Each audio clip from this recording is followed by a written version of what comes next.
নমস্কার বন্ধুরা, আজ আমরা শ্রী রামকৃষ্ণ পরমহংসদেবের এমন কিছু অমূল্য উপদেশ নিয়ে আলোচনা করব, যা শুধু ধর্মগ্রন্থের ব্যাখ্যা নয়, জীবনকে বদলে দেওয়ার মতো সত্য।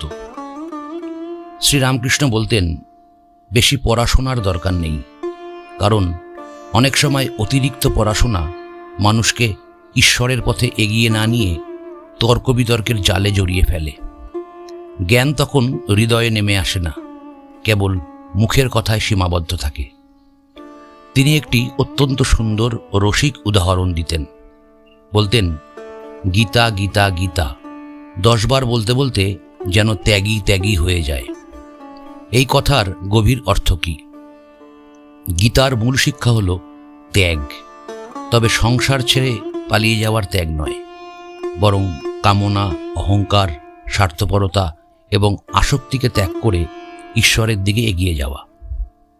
তখন প্রশ্ন আসে, ঈশ্বর লাভের উপায় কি?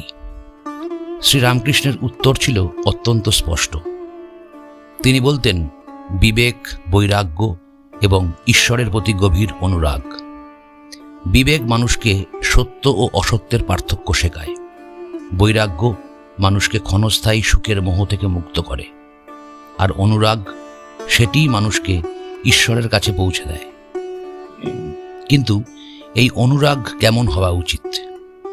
ঠাকুর বলতেন, যেমন একটি গাভী তার বাছুরের জন্য প্রাণ ভরে ডাকে, তেমনি যদি মানুষের হৃদয় ঈশ্বরের জন্য ব্যাকুল হয়ে ওঠে, তবে ঈশ্বরের দর্শন অবশ্যই হবে।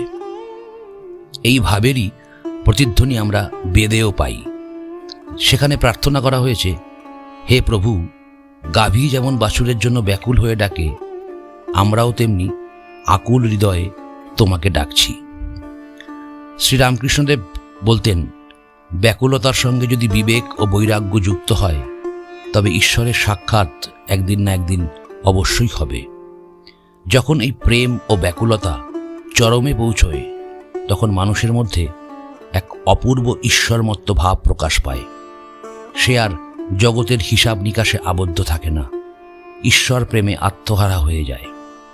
তার কাছে পৃথিবীর সমস্ত সুখ, দুঃখ, লাভ, লোকসান তুচ্ছ হয়ে পড়ে। এরপর ঠাকুর সংসারী মানুষের জ্ঞান এবং সাধকের জ্ঞানের মধ্যে এক অসাধারণ তুলনা করতেন। তিনি বলতেন, সংসারীর জ্ঞান হল প্রদীপের আলোর মতো। সেই আলো শুধু নিজের ঘরটুকুই আলোকিত করে। নিজের দেহ, পরিবার, সম্পদ আর স্বার্থের মধ্যেই তার দৃষ্টি সীমাবদ্ধ থাকে। কিন্তু সাধকের জ্ঞান হল সূর্যের আলোর মতো। সূর্য উঠলে যেমন চারিদিকে সবকিছু স্পষ্ট দেখা যায়, তেমনি ঈশ্বর জ্ঞান লাভ হলে মানুষের জীবন থেকেও অজ্ঞানতার অন্ধকার দূর হয়ে যায়।